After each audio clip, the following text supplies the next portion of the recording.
Hello ಎಲ್ರಿಗೂ ನಮಸ್ಕಾರ. ನಾನು ಇವತ್ತು ನನ್ನ ಬೆಳಗ್ಗೆ ವ್ಲಾಗ್ನ ಸ್ಟಾರ್ಟ್ ಮಾಡ್ತಾ ಇದ್ದೀನಿ. ಅಲ್ಲಿ ಎದ್ದು ಟೀ ಮಾಡಿ ಈಗ ಅಂಗಡಿನ ಕೂಡ ಸ್ಟಾರ್ಟ್ ಮಾಡಿದ್ದೀನಿ. ಮಕ್ಕಳು ಮಲಗಿದ್ದಾರೆ, ಇನ್ನೊಬ್ಳು ಎದ್ದು ಅವಳು ಹಾಲು ಕುಡಿತಾ ಇದ್ದಾಳೆ. ಇದೇ ರೀತಿ ನನ್ನ ಡೈಲಿ ದಿನಚರಿ ನಡೀತಾನೆ ಇರುತ್ತೆ.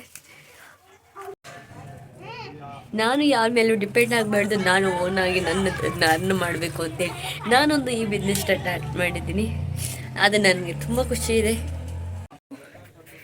ನೋಡಿ, ಇವತ್ತು ಊರಲ್ಲಿ ಒಂದು ಕಾರ್ಯಕ್ರಮ ಕೂಡ ಇದೆ. ಅದು ನಮ್ಮ ಊರಲ್ಲಿ ತುಂಬ ದಿನದಿಂದ ಪೆಂಡಿಂಗ್ ಇತ್ತು. ನಮ್ಮ ಊರಿನ ರೋಡು ತುಂಬಾ ಕಿತ್ತೋಗ್ಬಿಟ್ಟಿತ್ತು. ಅದೆಷ್ಟು ದಿನ ಆಯಿತು ನನಗಂತೂ ನೆನಪೇ ಇಲ್ಲ. ಅದು ಎಷ್ಟು ದಿನ ಯಾವಾಗ ಹಾಕಿದ್ದು ಅಂತ ತೀರಾ ಕಿತ್ತೋಗ್ಬಿಟ್ಟಿತ್ತು. ಓಡಾಡೋಕ್ಕೂ ತುಂಬಾ ಕಷ್ಟ ಆಗ್ತಿತ್ತು. ಇವತ್ತು ಅದರ ಗುದ್ದಲಿ ಪೂಜೆ ಕಾರ್ಯಕ್ರಮ ಇದೆ. ಇವತ್ತು ದರ್ಶನ್ ಪುಟ್ಟಣ್ಣಯ್ಯನವರು ಬಂದು ಅದನ್ನು ಕಾರ್ಯಕ್ರಮನ ಪೂರ್ಣಗೊಳಿಸ್ತಾ ಇದ್ದಾರೆ. ಆ ವಿಡಿಯೋನು ಕೂಡ ನಿಮ್ಮ ಜೊತೆ ಹಂಚ್ಕೊತೀನಿ. ಪೂರ್ತಿ ವಿಡಿಯೋನ ಪ್ಲೀಸ್ ನನ್ನ ಯೂಟ್ಯೂಬ್ ಚಾನಲ್ನ ನೋಡಿ ನನಗೆ ಸಪೋರ್ಟ್ ಮಾಡಿ. ನನ್ನ ಚಾನಲ್ನ ಸಬ್ಸ್ಕ್ರೈಬ್ ಆಗಿ ಪ್ಲೀಸ್ ನನಗೆ ಸಪೋರ್ಟ್ ಮಾಡಿ. ಇನ್ನಷ್ಟು ಜನ ನನ್ನ ಚಾನಲ್ನ ಸಬ್ಸ್ಕ್ರೈಬ್ ಆಗಿ ಈ ನಮ್ಮ ಹಳ್ಳಿ ಜನರನ್ನ ಬೆಳೆಸಿ.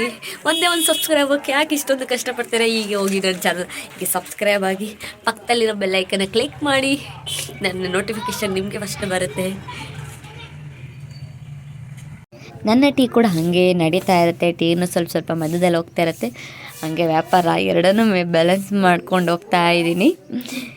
ನಾನು ಅವ್ರ ಜೊತೆ ನಗ್ನಗ್ತಾ ಮಾತಾಡಿಕೊಂಡು ವ್ಯಾಪಾರ ಮಾಡೋದ್ರಿಂದ ಅವ್ರಿಗೂ ಖುಷಿ ಆಗುತ್ತೆ, ನನಗೂ ಒಂಥರ ರಿಲ್ಯಾಕ್ಸ್.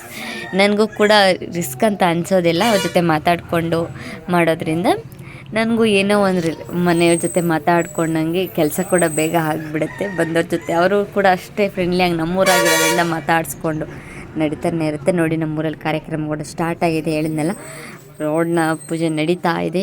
ಇನ್ನು ಬಂದಿಲ್ಲ ಅವರು. ಇನ್ನೇನು ಸ್ಟಾರ್ಟ್ ಆಗ್ತಿದೆ ನೋಡಿ. ಇನ್ನೇನೋ ಬರ್ತಾ ಇದ್ದಾರೆ ನೋಡಿ. ಪಟಾಕಿನ ಹೊಡೆದು ಅವ್ರನ್ನ ಸ್ವಾಗತ ಮಾಡ್ತಾ ಇದ್ದಾರೆ ನಮ್ಮೂರಲ್ಲಿ. ನೋಡಿ ಎಷ್ಟು ಜನ ಸೇರಿದ್ದಾರೆ. ಇನ್ನೇನು ಬರ್ತಾರೆ ನೋಡೋಣ. ಈ ಸಲ ಇವ್ರು ಬಂದಿದ್ದಾರಲ್ಲ, ಈ ಸಲ ನಾನು ನಮ್ಮ ರೋಡ್ನ ರೆಡಿ ಮಾಡ್ತಾರ ಅಂತ ನೋಡಿ. ಅವ್ರು ಬರ್ತಾ ಇದ್ದಾರೆ, ದರ್ಶನ್ ಪುಟ್ಟಣ್ಣಯ್ಯನವರು. ಅಂದರೆ ಈ ಸಲ ಗೆದ್ದಿರೋದ್ರಿಂದ ಅವ್ರನ್ನೇ ಕರೆಸಿದ್ದಾರೆ. ನನಗೆ ಬಸ್ ಸ್ಟ್ಯಾಂಡಲ್ಲಿ ಅಂಗಡಿ ಇರೋದ್ರಿಂದ, ನಮ್ಮ ಮನೆ ಇರೋದ್ರಿಂದ ನೋಡಿ ಎಷ್ಟೊಂದು ದಿವಸ ಎಲ್ಲೂ ಹೋಗೋಂಗೆ ಇಲ್ಲ. ಅಲ್ಲೇ ಎರಡು ಅಂಗಡಿ ಕೆಲಸನೇ ನಡೆಯುತ್ತೆ. ಎಲ್ಲೂ ಭಾಗಿಯಾದಂಗೆ ಆಗುತ್ತೆ ನೋಡಿ. ಸ್ಟಾರ್ಟ್ ಆಯಿತು ಪೂಜೆ ಕಾರ್ಯಕ್ರಮ. ಅವ್ರು ಬಂದ್ರಲ್ಲ, ಅದರಿಂದ ಸ್ಟಾರ್ಟ್ ಮಾಡಿದ್ದಾರೆ ನೋಡಿ. ಎಲ್ಲ ಜನ ಕೂಡ ಸೇರಿದ್ದಾರೆ. ಎಷ್ಟೊಂದು ಜನ ಸೇರಿದ್ದಾರೆ ನೋಡಿ. ಬಿಸಿಲು ಸ್ವಲ್ಪ ಬಂದಿದೆ ನೋಡಿ. ನಾನು ಹೇಳೋದು, ಗುದ್ದಲಿ ಪೂಜೆ ಮಾಡ್ತಾ ಇದ್ದಾರೆ. ಏನಾರ ಆಗಲಿ ನಮ್ಮೂರಿನ ಕೆಲಸ ಚೆನ್ನಾಗಿ ನಡೀತಿದೆ. ಯಾವುದಾರ ಪಕ್ಷ ಆಗಲಿ ಏನಾರ ಆಗಲಿ ನಮ್ಮೂರಲ್ಲಿ ಒಂದೊಳ್ಳೆ ಕೆಲಸ ನಡೀತಿದೆ, ಅದೇ ಒಂದು ಖುಷಿ. ನಾನು ನಮ್ಮ ಹಳ್ಳಿ ಜನಕ್ಕೆ ಏನಪ್ಪ ಹೇಳೋದು ಅಂದರೆ, ಯಾವ ಪಕ್ಷ ಆ ಪಕ್ಷ ಅಂತ ಒದ್ದಾಡೋ ಬದಲು ಒಂದು ಉತ್ತಮ ಪ್ರಜೆನ ಆಯ್ಕೆ ಮಾಡಿ ಅವರು ನಮ್ಗೆ ಒಳ್ಳೆ ಕೆಲಸ ಮಾಡಿಕೊಡ್ಬೇಕು. ಅದೇ ಬೇಕಾಗಿರೋದಲ್ವ. ನಮ್ಮೂರಲ್ಲಿ ಒಂದೊಳ್ಳೆ ಕೆಲಸ ನಡಿಬೇಕು, ನಮ್ಮೂರು ಚೆನ್ನಾಗಿ ಬೆಳಿಬೇಕು, ನಮ್ಮೂರು ಚೆನ್ನಾಗಿರ್ಬೇಕು ಅಷ್ಟೇ ನನ್ನ ಪ್ರಕಾರ. ನನ್ನ ಮಗ ಕೂಡ ಎದ್ದಿದ್ದಾನೆ ಈಗ ಸ್ವಲ್ಪ. ಅವನು ಏನು ಇಷ್ಟೊಂದು ಜನ ಇದ್ದಾರೆ ಅಂತೇಳಿ ನೋಡ್ತಾ ಇದ್ದಾನೆ ನೋಡಿ. ಎಲ್ಲ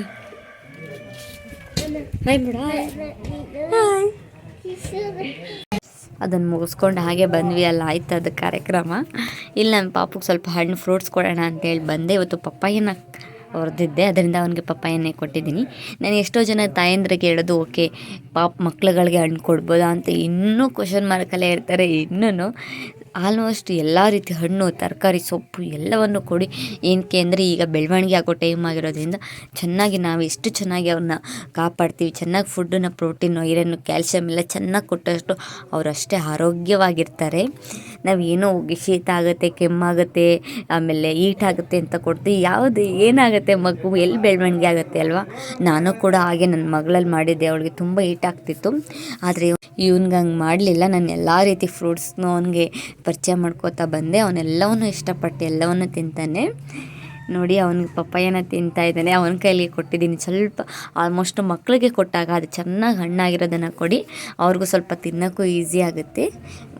ಮತ್ತು ಎಷ್ಟೋ ಜನ ತಾಯಂದ್ರಿಗೊಂದು ಇದ್ದೇ ಇರುತ್ತೆ ಕ್ವಶನ್ ಮಾರ್ಕು, ಬಾಳೆಹಣ್ಣನ್ನು ಕೊಡ್ಬೋದಾ ಅಂತ ಹೇಳಿ. ಎಷ್ಟೋ ಜನ ನಮ್ಮ ಕಡೆ ಹೇಳ್ತಾರೆ, ಸಂದಾಗುತ್ತೆ ಮಕ್ಳುಗಳಿಗೆ ಬಾಳೆಹಣ್ಣನ್ನು ಕೊಟ್ಟರೆ ಅಂತ. ಏನೂ ಆಗಲ್ಲ. ಚೆನ್ನಾಗಿ ಹಣ್ಣಾಗಿರೋ ಬಾಳೆಹಣ್ಣ ಕೊಡ್ತಾ ಬರೋದ್ರಿಂದ ಜೀರ್ಣಶಕ್ತಿನೂ ಕೂಡ ಚೆನ್ನಾಗಾಗುತ್ತೆ, ಮೋಷನ್ ಕೂಡ ಚೆನ್ನಾಗಿ ಮಾಡ್ತಾರೆ. ತುಂಬ ಜನ ಮಕ್ಳುಗಳು ಕಾಡ್ತಾ ಇರುತ್ತೆ, ಮೋಷನ್ ಪ್ರಾಬ್ಲಮ್ ಇದ್ದೇ ಇರುತ್ತೆ. ಸರಿಯಾಗಿ ಮೋಷನ್ ಮಾಡಲ್ಲ. 2 ದಿನಕ್ಕೆ 1 ದಿನಕ್ಕೆ ಗ್ಯಾಪ್ ಕೊಟ್ಟು ಮಾಡ್ತಾರೆ, ತೀರ ಗಟ್ಟಿ ಮಾಡ್ತಾರೆ, ತುಂಬ ಹಿಂಸೆ ಪಡ್ತಾರೆ ಮೋಷನ್ ಮಾಡಲಿಕ್ಕೆ ಅಂತ. ಎಲ್ಲ ಬಾಳೆಹಣ್ಣನ್ನು ಕೊಡ್ತಾ ಬರೋದ್ರಿಂದ ಮೋಷನ್ನು ನೀಟಾಗಿ ಕ್ಲಿಯರ್ ಆಗುತ್ತೆ, ಅವ್ರಿಗೂ ಕೂಡ ಎನರ್ಜಿ ಕೂಡ ಬರುತ್ತೆ, ಹೊಟ್ಟೆ ತುಂಬುತ್ತಲ್ಲ, ಆರಾಮಾಗಿ ಆಟ ಆಡ್ತಾರೆ.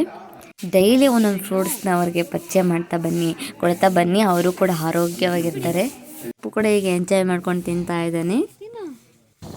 ಅದನ್ನು ಅವ್ನು ನಮ್ಮ ಮಲಗಿಸಿ ಈಗ ಎಲ್ಲ ಊಟ ಗೀಟ ಎಲ್ಲ ಮುಗಿಸ್ಕೊಂಡು ಇವಾಗ ನಾವು ಹೋಗ್ತಾಯಿದ್ದೀವಿ, ಹೊಲ್ದ ಹತ್ರ ಹೋಗ್ತಾಯಿದ್ದೀವಿ. ನೋಡಿ, ನಾವು ಸೇವಂತಿಗೆ ಹೂವಿನ ಗಿಡ ನೆಟ್ಟಿದ್ರು, ಅದನ್ನ ನೋಡೋಣ ಅಂಥೇಳಿ ಬಂದೆ. ತುಂಬ ದಿನ ಆಗಿಬಿಟ್ಟು ನಾನು ಹೊಲ್ದ ಹತ್ರ ಬಂದು, ಏನಕ್ಕೇನೆ ಪಾಪು ಆಗಿರೋದ್ರಿಂದ ಇನ್ನು ಬರಲಿಕ್ಕೆ ಆಗಲಿಲ್ಲ. ಅದಕ್ಕೆ ತುಂಬ ದಿನ ಗ್ಯಾಪ್ ಬಿಟ್ಟು ಬರ್ತಾಯಿದ್ದೀನಿ. ಇನ್ನೂ ಒಂದು ಖುಷಿ, ಫ್ರೆಶ್ ಆದ ಗಾಳಿ ಸಿಗ್ತಿದೆ ನನಗೆ. ತೋಟ ಯಾರಿದು? ನಿಮ್ಮದು? ಏನು ನೆಟ್ಟಿದ್ದೀರಾ? ಏನು ಗಿಡ? ಏನದು? ಸೇವಂತಿಗೆ ಹೇಳು. ಕುಯ್ತ್ಯಾ? ಬೆಳಿ ಕುಯ್ತ್ಯಾ? ಕಟ್ತೀಯಾ?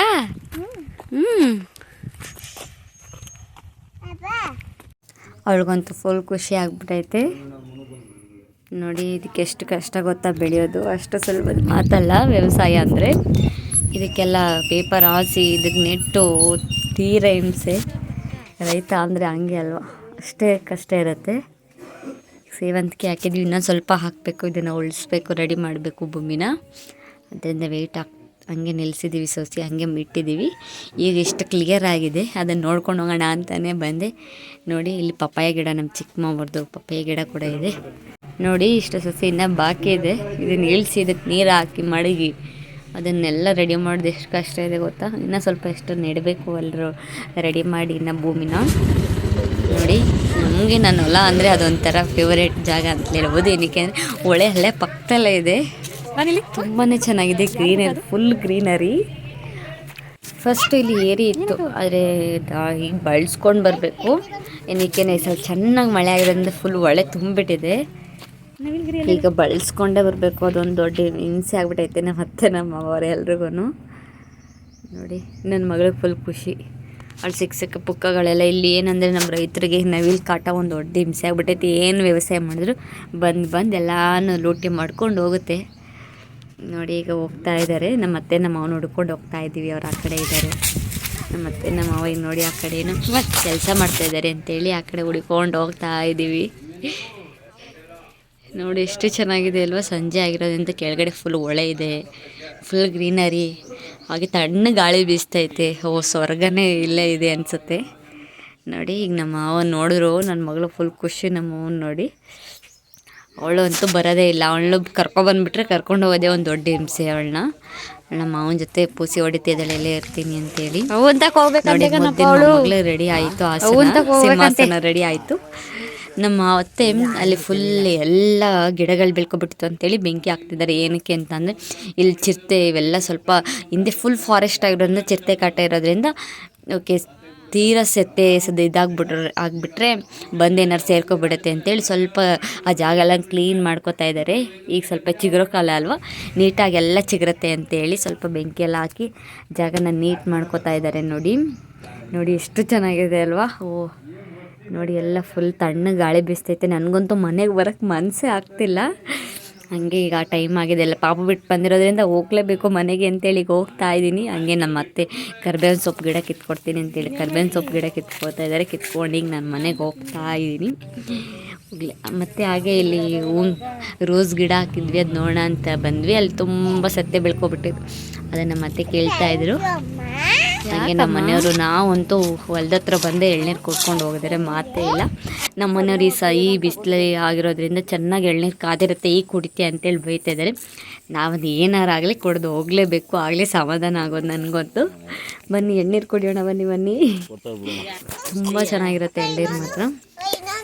ನನ್ನ ಮಗಳು ಅವಳ ಪಾಡ್ಗೆ ಅವಳು ಆಟ ಆಡ್ತಾ ಇದ್ದಾಳೆ ಮಣ್ಣು ಕಳಿಸ್ಕೊಂಡು. ಮಗಂತೂ ಫುಲ್ ಖುಷಿ ಆಗ್ಬಿಟ್ಟಿದೆ. ಅಂದರೆ ನಾನು ಜಾಸ್ತಿ ಕರ್ಕೊಬರಲ್ಲ, ಇಲ್ಲಿ ಸ್ವಲ್ಪ ಬಿಸಿಲಿರೋದ್ರಿಂದ ಕರ್ಕೊಬರಲ್ಲ. ಮತ್ತು ನಮ್ಮ ಮನೆಯವ್ರು ಇಲ್ಲಿ ಜೇನು ಕಟ್ಟಿದೆ, ಬಾ ನೋಡೋಣ ಅಂತೇಳಿ ತೋರಿಸ್ತೀನಿ ಅಂತೇಳಿ ಕರ್ಕೊಂಡು ಹೋಗ್ತಾ ಇದ್ದಾರೆ. ಅಲ್ಲಿ ಜೇನು ಕಟ್ಟಿದೆ, ಬಾ ತೋರಿಸ್ತೀನಿ ಅಂತೇಳಿ. ನೋಡಿ, ಹೋಗೋಣ ಬನ್ನಿ, ಹೇಗಿದೆ ಜೇನು ಕಟ್ಟಿರೋದು ಅಂತ ನೋಡೋಣ. ಬಾಳೆ ಗಿಡದ ಹತ್ರ ಜೇನು ಕಟ್ಟಿದೆ ಅಂತ ತೋರಿಸ್ತಾ ಇದ್ದಾರೆ ನೋಡಿ. ನಿಮ್ಗೆ ಏನಾರ ಕಾಣಿಸ್ತಿದೆಯಾ ಅಲ್ಲಿ? ಆ ಮರದಲ್ಲಿ ಕಟ್ಟಿದೆ ಅಂತೇಳಿ ತೋರಿಸ್ತಾ ಇದ್ದಾರೆ ನೋಡಿ. ಅಲ್ಲೇ ಕಾಣಿಸ್ತಿದೆ, ನನಗಂತೂ ನಿಮಗೂ ಕಾಣಿಸ್ತಿದೆ ಅಂತ ಅನ್ಕೋತಾ ಇದ್ದೀನಿ. ಈ ವಿಡಿಯೋ, ನನ್ನ ವಿಡಿಯೋ ಮುಗೀತು. ಇನ್ನಷ್ಟು ವಿಡಿಯೋದೊಂದಿಗೆ ಬರ್ತೀನಿ. ಟಾಟಾ ಬಾಯ್.